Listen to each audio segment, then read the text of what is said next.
wabarakatuh. Innal hamdalillah nahmaduhu wa nasta'inuhu wa nastaghfiruh wa na'udzu billahi min shururi anfusina wa min sayyiati a'malina. May yahdihillahu fala mudilla lahu wa may yudlilhu fala hadiya lahu. Asyhadu an la ilaha illallah wahdahu la syarika lahu wa asyhadu anna Muhammadan abduhu wa rasuluhu la nabiyya wa la rasula ba'dahu. Allahumma salli wa sallim ala nabiyil karim Muhammad ibn Abdullah wa ala alihi wa sahbihi wa mawalah wa la hawla wa la quwwata illa billah. Ikhwatillah, ma'asyiral muslimin, saudara-saudaraku yang kami cintai karena Allah Ta'ala. Mudah-mudahan kita semua terus dilimpahkan kebaikan, hidayah dan juga keberkahan dari Allah. Khusus pada kesempatan pagi hari yang berbahagia ini, kita berada di satu momen yang istimewa. Ini nikmat yang perlu betul-betul kita syukuri. Mengapa istimewa? Pertama, kita berada di hari yang luar biasa. Salah satu hari yang disebutkan di dalam penjelasan para ulama, kita dianjurkan untuk berpuasa. Tanggal 11 Muharram. Mungkin ada yang ikut tanggal 10 Muharram, mungkin juga ya. Tapi baik 10 maupun 11 semuanya kita disunahkan untuk berpuasa. Kemudian yang kedua, kita berada di bulan yang juga luar biasa, bulan Al-Muharram. Ini salah satu, bahkan satu-satunya bulan ini yang disebut sebagai bulannya Allah. Dalam hadis riwayat Imam Muslim, Syahrullah. Sebenarnya Nabi SAW mengatakan, afdhalus siyam ba'da siyam Ramadan Syahrullahil Muharram. Puasa yang paling utama setelah puasa Ramadan itu adalah puasa di bulannya Allah, Syahrullah, yakni Al-Muharram.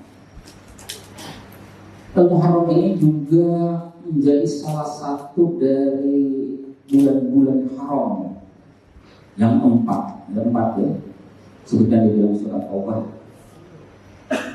Situ di antara lain Allah Ta'ala menyampaikan kepada kita bahwa dari 12 bulan yang ada dalam tahun, minha arba'atun hurum, 4 di antaranya merupakan bulan-bulan haram.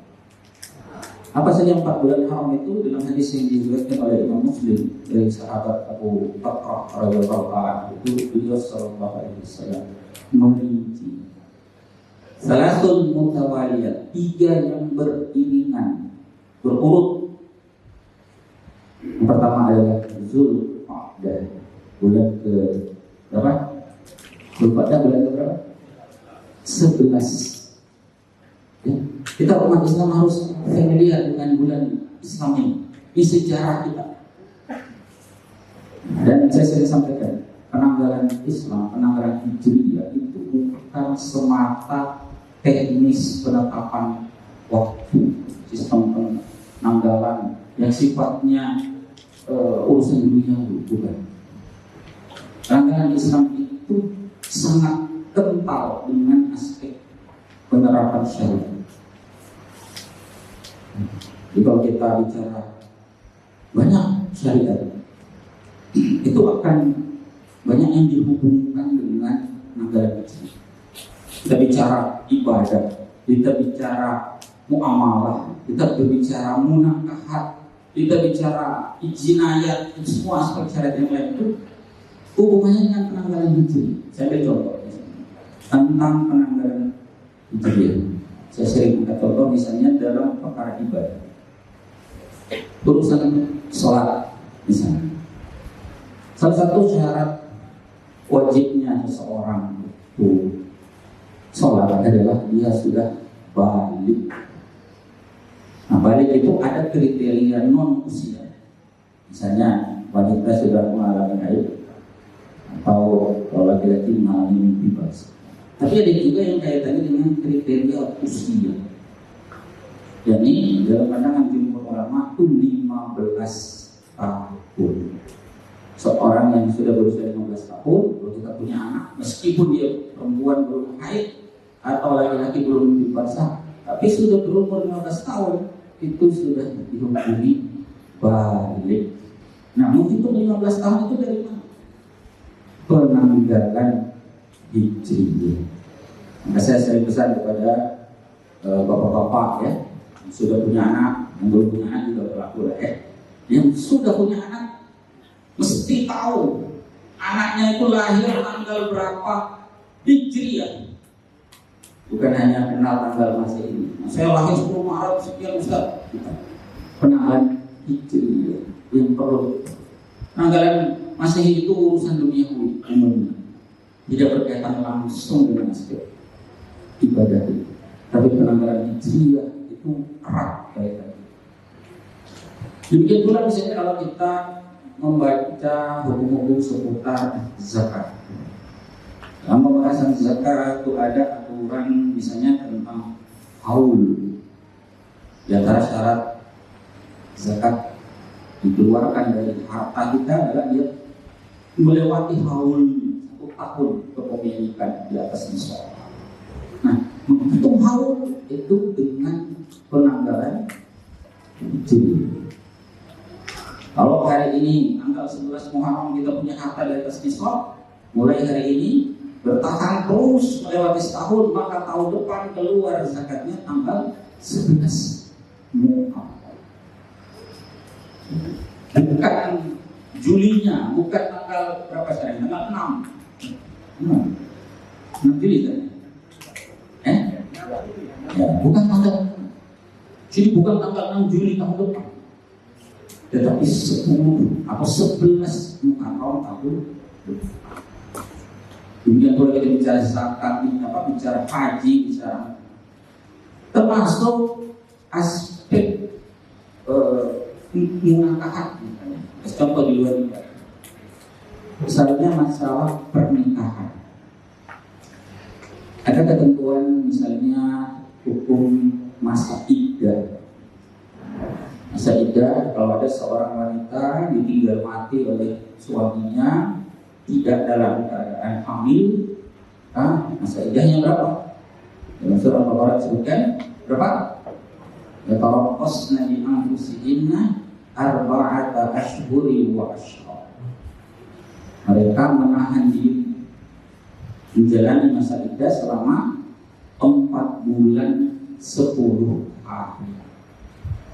Menghitung 10 hari gampang. 4 bulan hitungnya dari mana? Penanggalan Hijriyah. Ya, suami wafat tanggal berapa? Bukan tanggal berapa Masehi, tanggal berapa Hijriyah. Masa iddah berakhir 4 bulan lagi plus 10 hari. Jadi singkatnya, kalau sekalian rahimahullah, penanggalan penanggalan Hijriyah ini bukan semata perkara teknis, administratif, duniawi dan sebagainya, melainkan perkara yang sangat dekat dengan syariat kita, dengan ajaran din kita. Terlebih lagi kalau kita menilik dari aspek kesejarahan. Kita melihat sejarahnya itu Masya Allah. Tadi sempat disinggung ada sedikit tayangan yang memberikan sedikit fragmen tentang peristiwa bersejarah. Kita cerita sedikit ya. Nah tadi banyak yang cerita ya tentang inspirasi itu, tapi saya tidak bercerita tentang diri saya. Ini saya cerita tentang sejarah sedikit tentang hijab. 1447 Hijriah. Sebetulnya penetapan kalender Hijriah itu terjadi tahun 17 Hijriah. Jadi 1430 tahun yang lampau di masa kekhilafan Umar bin Khattab Al-Faruq radhiyallahu ta'ala. Sebelum itu, sebelum masa Umar, adalah masa Abu Bakar Siddiq radhiyallahu anhu, kurang lebih 2 tahun. Kemudian masa Nabi Sallallahu Alaihi Wasallam sejak hijrah dari Madinah, dari Mekah ke Madinah itu sekitar 10 tahun. Diutusnya Nabi Sallallahu Alaihi Wasallam pada saat beliau berusia 40 tahun. Itu belum ada penanggalan Hijriah. Tahunnya ya, tahun. Jadi orang Arab pra-Islam itu sudah mengenal bulan, sudah mengenal hari. Jadi yang kita kenal hari sekarang itu ya hari Ahad, Senin, Selasa, Ahad, dan seterusnya. Yang kita adopsi dalam bahasa Indonesia juga kan, Ahad, Senin, Selasa, dan seterusnya itu sudah dikenal di masa. Demikian pula dengan bulan. Yang tadi kita singgung ada Al-Muharram, ada Safar, Rabiul Awwal, Rabiul Akhir, dan seterusnya. Itu juga sudah dikenal pra-Islam. Tetapi tahun belum. Orang Arab dahulu ketika menyebut tahun itu mengkaitkannya dengan peristiwa atau fenomena yang masyhur, yang terkenal, yang monumental. Misalnya mereka hubungkan dengan tahun gajah, peristiwa serangan pasukan gajah Arab. Kami sebutlah tahun gajah. 5 tahun setelah itu mereka sebutnya 5 tahun ba'da amil fi. 5 tahun setelah tahun gajah. Atau misalnya peristiwa penting diutusnya Nabi Sallallahu Alaihi Wasallam, atau bisa disebut dengan al-Bi'tsah. Maka kalau kita baca kitab-kitab sirah, kadang dikemukakan ungkapan misalnya arba'ata sanah qabla atau ba'dal Bi'tsah, 4 tahun sebelum atau sesudah diutusnya Nabi Sallallahu Alaihi Wasallam. Jadi patokan tahun waktu itu berdasarkan peristiwa monumental. Apa peristiwa penting? Nah itu jadi patokan. Sekian tahun sebelum peristiwa ini atau sekian tahun setelah peristiwa. Jadi belum ada itu tahun 1, 2, 3. Nanti di masa Umar seperti yang tadi kita sebut, ada sahabat radhiyallahu ta'ala anhum itu yang mengeluhkan bahwa mereka kesulitan kalau tidak ada tahun. Peristiwanya banyak. Ada berkaitan dengan sahabat Abu Musa al-Asy'ari radhiyallahu ta'ala anhu yang mengirim surat kepada Khalifah Umar saat itu meminta kejelasan permintaan Umar ini tahunnya tahun kapan? Tahun ini kah? Tahun depan kah? Ada sahabat yang berjanji bertemu dari Yaman mau ketemu itu, ternyata dua-duanya pergi di bulan itu gak ketemu. Kenapa? Karena satunya baru datang tahun depan. Ya, yang satunya datang tahun ini. Karena nggak disebut tahunnya, hanya disebut nanti kita bertemu di bulan Muharram. Muharram kapan? Ada yang kira Muharram ini. Karena suratnya itu ternyata sampainya kadang berbulan-bulan. Nah itu bilang. Maka singkat cerita itu kemudian dirasa perlu untuk kaum muslim itu punya kalender sendiri yang berbeda dengan kalender adidaya Romawi Persia. Ini juga menunjukkan bahwa para sahabat radhiyallahu anhum itu merasa perlu umat Islam itu punya identitas khasnya yang berbeda dengan peradaban lain. Maka sekali lagi kalender Hijriah itu juga simbol peradaban. Kita punya tanggalan sendiri itu menunjukkan kita punya peradaban yang khas yang berbeda dengan peradaban. Para sahabat saya itu tidak mau mengadopsi kalender ala Persia juga ala Romawi. Sahabat Umar bin Khattab radhiyallahu anhu menghimpun para sahabat senior yang saat itu masih hidup, ada Utsman bin Affan, ada Sa'ad bin Abi Waqqas, ada Ali bin Abi Thalib, ada banyak sekali sahabat senior. Yang terutama yang al-Basyirina bil Jannah, yang diberikan kabar gembira oleh Nabi Sallallahu Alaihi Wasallam, mereka mendapat pujian. Jadi ini sahabat-sahabat istimewa ini. Karena kalender ini sangat penting, maka kemudian para sahabat itu memilih momen penetapan tahunnya itu juga harus momen yang penting. bukan momen yang biasa. Harus ada peristiwa monumental. Nah, usulan cukup banyak saat itu. Dalam kitab Tarikh Usul wal Muluk itu disebutkan ada banyak usulan. Ada usulan berkait berdasarkan lahirnya Nabi kita Sallallahu Alaihi Wasallam. Itu sebagai tahun pertama.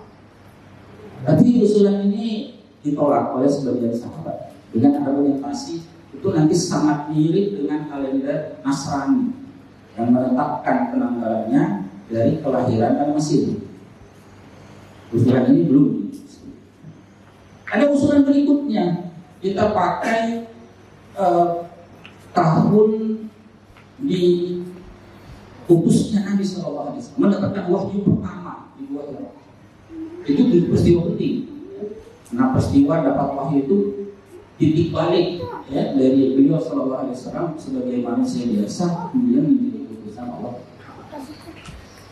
Tetapi ini juga belum memuaskan. Kenapa? Karena belum menggambarkan satu perubahan yang betul-betul monumental. Memang Nabi SAW putus, tetapi kondisi kaum muslimin di Mekah saat itu masih dalam kondisi yang terburuk. Ada juga usulan wafatnya Nabi SAW ya, sebagai apa? Sebagai tombak awal. Tapi ini juga ditolak karena nanti dikhawatirkan itu akan menimbulkan kesedihan setiap kali tahun baru kita mesti dengan wafatnya Nabi SAW. Nah, baru usulan yang keempat, usulan sahabat Nabi Muhammad SAW yang menyebutkan peristiwa hijrah. Beliau mengatakan peristiwa hijrah ini adalah peristiwa paling monumental dalam milestone atau dalam lintasan sejarah Islam. Kenapa? Karena di peristiwa hijrah itulah betul-betul terlihat bedanya umat Islam sebelum hijrah dengan setelahnya. Kontras dari kondisi tertindas di Mekah setelah hijrah itu kemudian dapat menerapkan Islam secara luas. Kemudian sahabat Umar bin Khattab radhiyallahu anhu sebagai pemimpin syura waktu itu menyetujui itu dan mengatakan bahwa hadzal farqu bainal haqqi wal batil. Inilah momen terpisahnya al-haq dengan al-batil. Momentum hijrah. Lalu dijadikan itu sebagai penanggalan atau tombak awal tahun pertama. Jadi itu terjadi tahun 17, 10 tahun setelah hijrah itu kan Nabi SAW wafat. Ditambah 2 tahun lebih masa kekhilafahan Abu Bakar ditambah dengan 4 tahun lebih masa kepemimpinan Umar. Jadi saat rapat itu 4 tahun setelah Umar itu. Dihitung-hitung tahun 17 Hijriah. Nah, jemaah sekalian yang dirahmati Allah. Ini kalau kita perhatikan aspek sejarahnya, ternyata memang kental sekali dengan syariat kita, dengan penerapan Islam. Makanya disebutnya Hijriah. Seandainya tadi pada lahirnya Nabi SAW mungkin istilahnya miladiyah juga. Ya, atau diutusnya Nabi SAW mungkin istilahnya Hijri ya, atau misalnya dengan apa tahun wafatnya Nabi SAW mungkin disebutnya wafatiyah. Inilah yang dipilih oleh Khalifah Umar bin Khattab momentumnya tahun pertama Hijriah itu adalah peristiwa hijrahnya Nabi SAW. Makanya dikenal sebagai kalender Hijriah. Nah, maka spiritnya ini harus ada.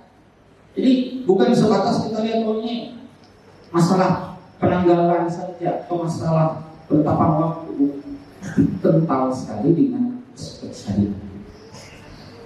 Nah, itu adalah mas kalian yang dirahmati Allah. Kemudian ada 2 fragmen penting ya, yang masih ada sebuah sebagai pesan juga dalam momen tentang hijrah. Yang pertama itu tentang ukhuwah yang tadi sempat disinggung di tema besar kita. Salah satunya adalah pesan uhud. Hijrahnya para sahabat radhiyallahu taala anhum dari Mekah ke Madinah. Mereka disebut sebagai kaum muhajirin. Kaum muslimin yang sudah ada di Madinah, yang menyambut saudara-saudaranya dari kaum muhajirin, itu disebut kaum Ansar. Salah satu agenda penting yang dicanangkan oleh Nabi SAW setiba di Madinah itu adalah mempersaudarakan antara orang-orang muhajirin dengan orang-orang Ansar. Bahkan persaudaraan itu sangat kuat, sampai-sampai beberapa sahabat itu mengira, termasuk Nabi SAW sendiri mengira bahwa persaudaraan antara muhajirin dan Ansar itu bisa menghasilkan hukum pewarisan. Dan memang sebelum turunnya ayat tentang pewarisan, orang-orang Ansar muhajirin itu bisa saling mewarisi. Jadi itu menunjukkan lebih kuatnya hubungan kuat itu dibandingkan persaudaraan karena nasab. Karena tidak ada nasab yang bisa saling mewarisi. Nanti setelah turun ayat tentang pewarisan, dibatasi bahwa pewarisan itu berkaitan dengan nasab atau pernikahan, ya, dan setelah itu konteksnya perbudakan, yang sekarang sudah tidak ada. Nah, itu bilang sekali lagi pesan pentingnya salah satunya adalah bahwa ada pesan kuat. Maka hijrahnya kita, hijrahnya kaum muslimin hari ini yang hendak merefleksikan hijrah yang dicontohkan oleh Nabi SAW dan para sahabat radhiyallahu anhu, ini tidak boleh melupakan unsur ukhuwah. Selain tadi unsur menerapkan syariat Islam secara total serta. Nah, kemudian yang kedua, di antara ibrah penting juga dari peristiwa hijrah itu bahwa di momentum itulah ketika tiba saat Nabi SAW di Madinah, yang pertama kali beliau lakukan itu membangun masjid. Kalau tadi kita nonton videonya itu ada sambutan dari penduduk Madinah ya, dan seterusnya. Itu sebetulnya ada fragmen yang terpotong sebelum itu, kalau tidak ditampilkan, itu tentang Nabi SAW membangun masjid Quba, masjid pertama. Di masjid pertama itu bukan Masjid Nabawi, tapi masjid Quba. Dan momentum masjid Quba ini juga diabadikan oleh Allah Ta'ala dalam Al-Quran yang semakin menguatkan pemilihan tahun Hijriah. Apa itu? Di ayat tentang masjid Quba dalam surat At-Taubah itu disebutkan, la masjidun ussisa 'ala taqwa min awwal yawmin haqqan taqwa.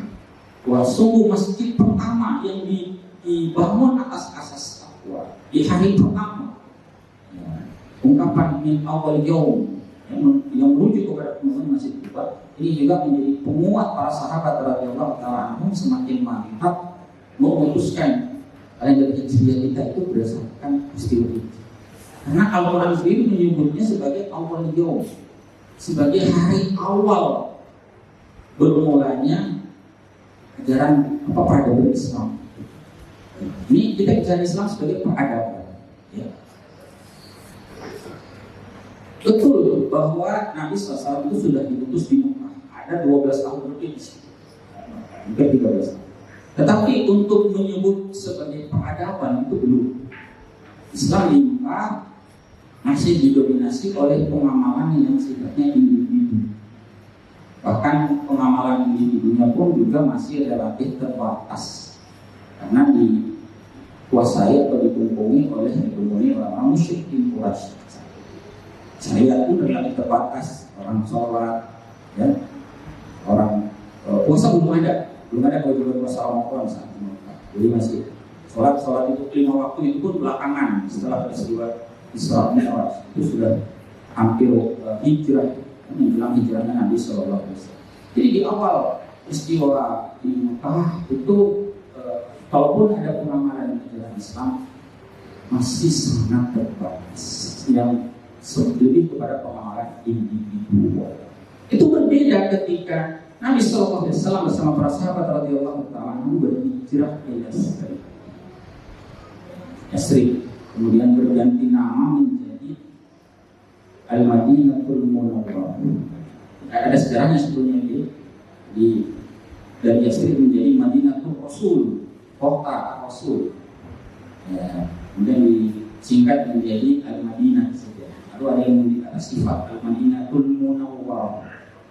Madinah itu hati-hatinya kota, tempat peradaban.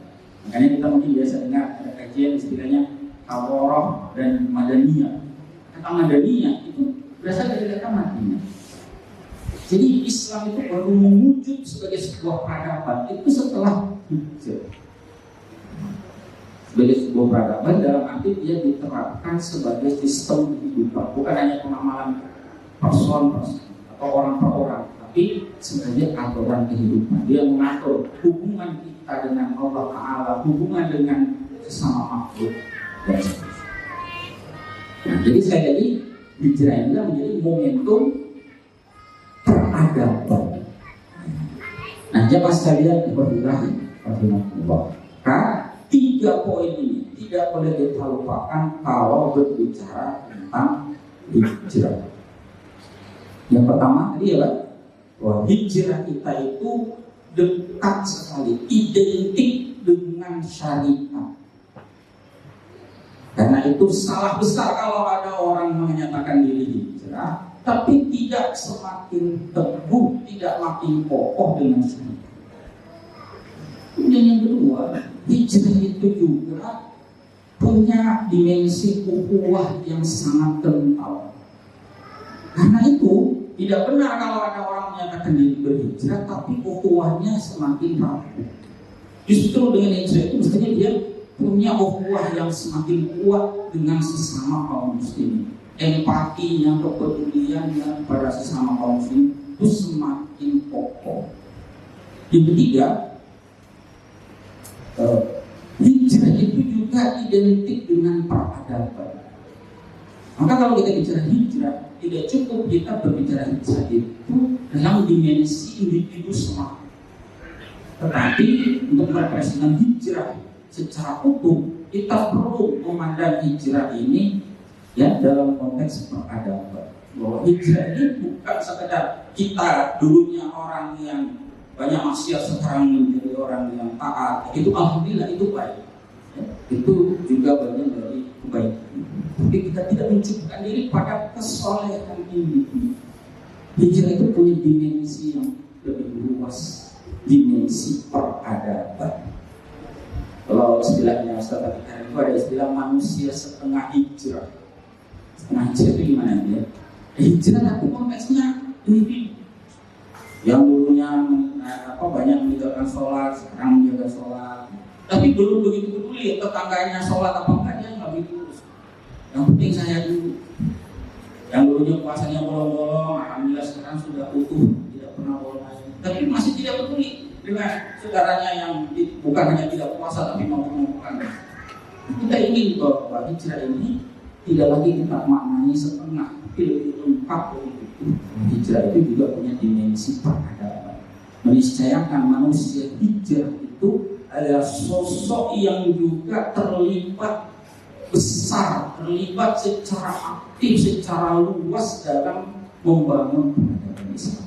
Ya mudah-mudahan pesan ini bisa kita pahami dengan baik. Apabila saya mohon maaf jika ada hal-hal yang kurang berkenan. Barakallahu lana wa lakum hadanallahu wa iyyakum ajma'in. Wassalamualaikum warahmatullahi wabarakatuh.